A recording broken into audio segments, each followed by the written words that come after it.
जय जगन्नाथ। तो आज आपण मान आउ गोटे वीडियो नहीं कि आसी जहाँकि आपण मान बहुत बड़ गोटे वैकेंसी आसी ओडिशा कैंडिडेट मानों पाई। तो आपणकर 3712 पदवी आसचे।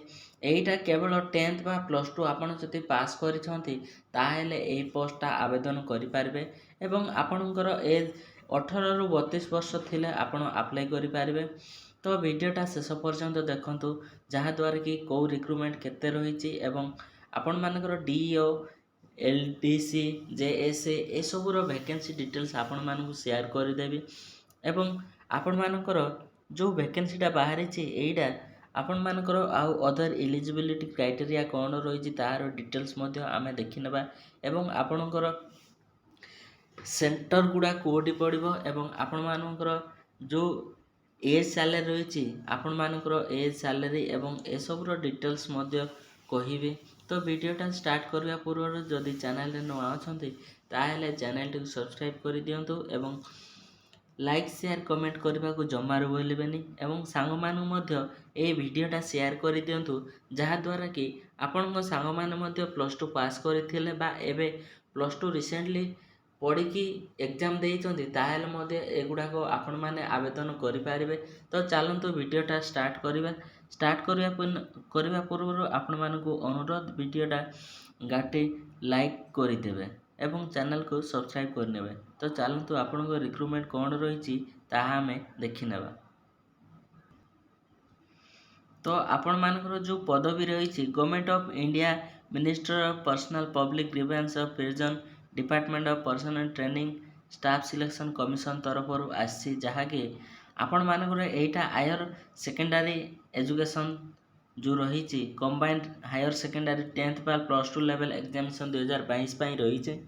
तो आपण मानकर यही ऑनलाइन एप्लिकेशन रे आवेदन करेंगे एवं आपण माने केबेटू ऑनलाइन करेंगे ना 8/4/2024 टू 7/5/2024 मध्य आपण माने ऑनलाइन आवेदन करें एवं यार लास्ट डेट रही 7/5/2024 11टा सुधा एवं आपण मानकर जो फी पेमेंट करने को 8/5/2023 सुधा आपण माने 11टा सुधा आपण माने ए सब पोस्टर ऑनलाइन आवेदन करेंगे तार फी पेमेंट करेंगे।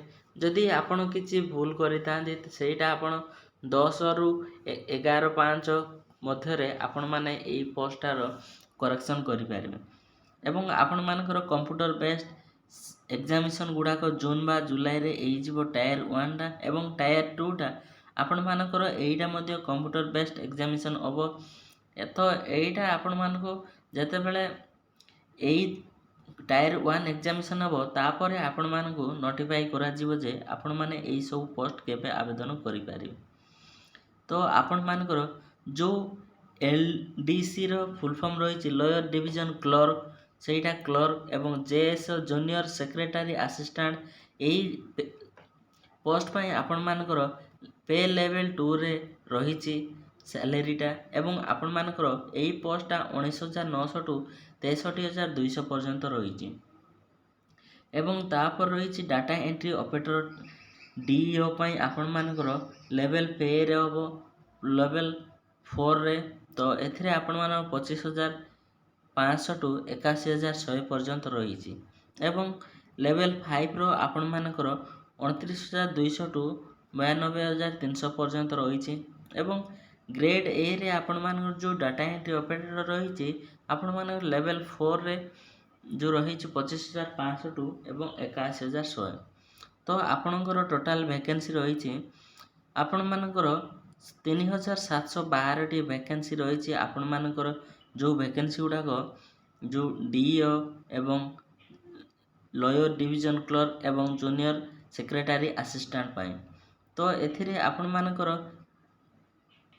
जदि आपण माने पीडब्ल्यूडी कैंडिडेट ताहेले मध्य आपण माने एई सब पोस्ट को आवेदन करि पारिबे एवं आपणकर कैंडिडेट जो जहाँ रही बा आपण मानकर जो सुइटेबल क्राइटेरिया डिजेबिलिटी आपण मानकर कौन रही तार डिटेल्स रही आपण जदि पीडब्ल्यूडी कैंडिडेट ताहेले आपणकर एई शॉर्ट फॉर्मटा देखि नेबे एवं नेशनलिटी आपणकर इंडिया नेपाल भूटान नहीं आपण माने एई सब पोस्टटा आवेदन करि पारिबे। ଏଜ୍ ଆପଣଙ୍କର ଯେଉଁ ରହିଛି 18ରୁ 27 ବର୍ଷ ମଧ୍ୟରେ ଥିଲେ ଆପଣମାନେ ଏହିସବୁ ପୋଷ୍ଟଟା ଆବେଦନ କରିପାରିବେ ଏବଂ ଆପଣମାନଙ୍କର ଏଜ୍ ରିଲାକ୍ସେସନ୍ SC/ST ପାଇଁ 5 ବର୍ଷ, OBC ପାଇଁ 3 ବର୍ଷ, PWD ପାଇଁ 10 ବର୍ଷ, PWD OBC ପାଇଁ 13 ବର୍ଷ ଏବଂ PWD SC/ST ପାଇଁ 15 ବର୍ଷ ରହିଛି ଏବଂ ଏକ୍ସ ସର୍ଭିସ୍ ମ୍ୟାନ ପାଇଁ ମଧ୍ୟ ରହିଛି। ଏମିତିଆ ବହୁତ ଗୁଡ଼ାଏ ରହିଛି ଆପଣମାନଙ୍କର ଯେଉଁ ଏଜ୍ ରିଲାକ୍ସେସନ୍ଟା। ଯଦି ଆପଣ କେଉଁ କ୍ୟାଟେଗୋରିରେ ଅଛନ୍ତି ମୁଁ PDF ଆପଣଙ୍କୁ ଡେସ୍କ୍ରିପସନ୍ ବକ୍ସରେ ଦେଇଦେବି, ଆପଣ ସେଇଠି ଯାଇ ଏଇ ଡିଟେଲ୍ସ ଗୁଡ଼ାକ ଦେଖିନେବେ। ଯାହା ଆପଣଙ୍କୁ ରିକ୍ୱାର୍ଡ଼ ତାହା ହିଁ ଆପଣଙ୍କୁ ବତେଇ ଦେଉଛି। ତ ଏଥିରେ ଆପଣମାନଙ୍କର ଯେଉଁ ରହିଛି ଅଦର କ୍ରାଇଟେରିଆ, ତ ଚାଲନ୍ତୁ ସେଗୁଡ଼ାକ ମଧ୍ୟ ଦେଖିନେବା। ତ ଆପଣମାନଙ୍କର ଯେଉଁ କ୍ୱାଲିଫିକେସନ୍ ଏଇ ପୋଷ୍ଟ ପାଇଁ ରହିଛି, DO ପୋଷ୍ଟ ପାଇଁ ଆପଣଙ୍କର ରହିଛି +2 ଷ୍ଟାଣ୍ଡାର୍ଡ଼ ପାସ୍ କରିଥିବେ କୌଣସି ଆପଣଙ୍କର ଇନଷ୍ଟିଟ୍ୟୁଟରେ, ତାହେଲେ ଯାଇ ଏହିସବୁ ପୋଷ୍ଟ ଆବେଦନ କରିପାରିବେ। ଏବଂ ଆପଣଙ୍କର ଯେଉଁ LDC ଏବଂ JSA ରହିଛି ଏବଂ DO ଗ୍ରେଡ୍ A ପୋଷ୍ଟ ରହିଛି ଆପଣଙ୍କର 12th ଷ୍ଟାଣ୍ଡାର୍ଡ଼ରେ ପାସ୍ କରିଥିବେ କୌଣସି ଇନଷ୍ଟିଟ୍ୟୁଟରୁ ଏବଂ ଆପଣମାନେ ଯେଉଁ ପାସ୍ କରିଥିବେ ଆପଣମାନଙ୍କର 1/8/2024 ମଧ୍ୟରେ ଆପଣମାନେ ଏହିସବୁ ଯେଉଁ +2 ପାସ୍ କରିଥିଲେ ଆପଣମାନେ ଏହିସବୁ ପୋଷ୍ଟ ପାଇଁ ଇଲିଜିବୁଲ୍ ହେଇପାରିବେ। ଆପଣମାନେ ଏହି ପୋଷ୍ଟଟା ssc.gov.inରେ ଯାଇ ଆପଣମାନେ ଏହିସବୁ ପୋଷ୍ଟଟା ଅନଲାଇନ୍ ମାଧ୍ୟମରେ ଆବେଦନ କରିପାରିବେ ଏବଂ ଯେଉଁ ଆପ୍ଲିକେସନ୍ ଫି ରହିଛି ଆପଣମାନଙ୍କର ସମସ୍ତଙ୍କୁ 100 ଟଙ୍କା ଲେଖାଏଁ ଦେବ। ଆପଣଙ୍କର ଯେଉଁ ସବୁ କ୍ୟାଣ୍ଡିଡେଟ୍ ରହିଛନ୍ତି ସେମାନଙ୍କୁ 100 ଟଙ୍କା ଲେଖାଏଁ ପଡ଼ିବ। SC/ST ମାନଙ୍କୁ ଏବଂ PW ମାନଙ୍କୁ ଆପଣମାନଙ୍କୁ ଏସବୁ ଫି ଦେବାକୁ ପଡ଼ିବନି। ଏବଂ ଆପଣମାନଙ୍କର ସେଣ୍ଟର ଗୁଡ଼ାକ ରହିଛି କେଉଁଠି ନା ଆମର ଓଡ଼ିଶା, ତ ଆମର ସେଣ୍ଟର ରହିଛି ବାଲେଶ୍ୱର, ବ୍ରହ୍ମପୁର, ଭୁବନେଶ୍ୱର, କଟକ, ରାଉରକେଲା, ସମ୍ବଲପୁର। ଏତିକି ଜାଗାରେ ଆମମାନଙ୍କର ଯେଉଁ ଏଇ ଭ୍ୟାକେନ୍ସି ବାହାରିଛି ସେସବୁର ଏକ୍ଜାମିନେସନ୍ ସେଣ୍ଟର ଗୁଡ଼ାକ ରହିଛି, ଯାହାକି ଇଷ୍ଟର୍ଣ୍ଣ ରିଜିଅନ୍ ତରଫରୁ ଆପଣଙ୍କର ରହିଛି ଏସବୁ ଏକ୍ଜାମିନେସନ୍ ସେଣ୍ଟର ଗୁଡ଼ାକ। ସ୍କିମେଟିକ୍ ଅଫ୍ ଏକ୍ଜାମିନେସନ୍ ଆପଣଙ୍କର ଦିଆହେଇଛି। ଆପଣଙ୍କର କ'ଣ ରହିବ ନା English, general intelligence, quantitative aptitude, general awareness ଏଗୁଡ଼ାକ ରହିବ ଆପଣମାନଙ୍କର ଯେଉଁ ଏକ୍ଜାମିନେସନ୍ ପାଇଁ Tier 1ର ଏବଂ ନେଗେଟିଭ୍ ମାର୍କିଂ ମଧ୍ୟ ରହିଛି। ଏବଂ ଆପଣଙ୍କର ଟୋଟାଲ୍ ଯେଉଁ ଡ୍ୟୁରେସନ୍ ରହିଛି ଏକ୍ଜାମ୍ ପାଇଁ ଆପଣମାନଙ୍କର 80 ମିନିଟ୍ ବା 60 ମିନିଟ୍ ମଧ୍ୟରେ ରହିବ। ଏବଂ ଡିଟେଲ୍ସ ରହିଛି ଆପଣଙ୍କର ଯେଉଁ ପୋଷ୍ଟ ଗୁଡ଼ାକ ବାହାରିଛି, ଆପଣଙ୍କର କୋଶ୍ଚିନ୍ କେତେ ରହିବ ଏବଂ ମଡ୍ୟୁଲ୍ ଆପଣଙ୍କର କେତୋଟିରେ, ଆପଣଙ୍କର ଏହିସବୁ ଯେଉଁ ଭ୍ୟାକେନ୍ସି ବାହାରିଛି ସେସବୁ ଟେଷ୍ଟ କେବେ ହେବ ଏହାର ଡିଟେଲ୍ସ ରହିଛି। ଯେଉଁଟା ଇମ୍ପୋର୍ଟାଣ୍ଟ ଆପଣଙ୍କ ପାଇଁ ଯେଇଟା ଆପଣ କହିଦେଇଛି। ଏବଂ ଆପଣଙ୍କର ଏହି ସେସନ୍ ଗୁଡ଼ାକ ଯେତେବେଳେ ଆପଣମାନେ ଏସବୁ ପାଇଁ ଯେଉଁ ଏକ୍ଜାମିନେସନ୍ ଦେବା ପାଇଁ ଯିବେ ତାହେଲେ ଯାଇକି ଏସବୁର ଡିଟେଲ୍ସ ଜାଣିନେବେ, ନଚେତ୍ ଆପଣଙ୍କୁ କୌଣସି ଜାଣିବା ଦରକାର ନାହିଁ। ଆପଣ ଯଦି ସିଲେକ୍ସନ୍ 1ରେ ହେଉଛନ୍ତି ଫାଷ୍ଟରେ, ତାହେଲେ ଯାଇ ସିଲେକ୍ସନ୍ 2ଟା ଦେଇପାରିବେ, ନଚେତ୍ ଆପଣମାନେ ଏସବୁ ଦେଇପାରିବେନି। ହୋଲ୍ ସିଲାବସ୍ଟା ଆପଣମାନଙ୍କର ଏଇଠି ଦିଆଯାଇଛି।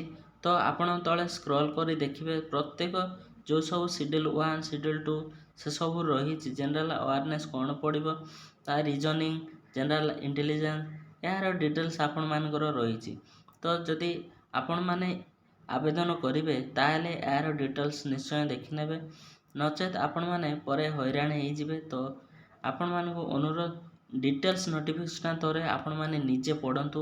ଯଦି ଆପଣ ୟୁଟ୍ୟୁବ୍ କିମ୍ବା କୌଣସି ଜାଗାରେ ମଧ୍ୟ ଦେଖୁଥିଲେ ତ ଆପଣମାନଙ୍କୁ ଅନୁରୋଧ ଆପଣମାନେ ଏହିସବୁ ଭ୍ୟାକେନ୍ସିର ଡିଟେଲ୍ସ ଥରେ ପଢ଼ି ନେବେ, ନଚେତ୍ ଆପଣମାନେ ଯାହା ୟୁଟ୍ୟୁବରେ କୁହାହେଇଥିବ ତାହା ହିଁ ଦେଖିଥିବେ, କିନ୍ତୁ ସେଇଟା କେତେ ସତ କେତେ ମିଛ ତାହା ଆପଣ ଜାଣିପାରିନଥିବେ।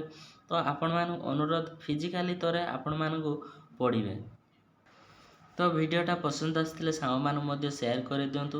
ଏହାର ରିଗାର୍ଡ଼ିଂ କିଛି କୋଶ୍ଚିନ୍ ଥିଲେ ଆପଣମାନେ ଡେସ୍କ୍ରିପସନ୍ ବକ୍ସରେ ଆପଣମାନେ କମେଣ୍ଟ କରିଦେବେ। ମୁଁ ଆପଣମାନଙ୍କୁ ଏହାର ଡିଟେଲ୍ସ ଅଛି ଯଦି ଜାଣିପାରିନଥିବେ ତାହେଲେ ଆପଣମାନଙ୍କୁ ଆଉ ଥରେ କନଫର୍ମ କରିଦେବି। ଧନ୍ୟବାଦ।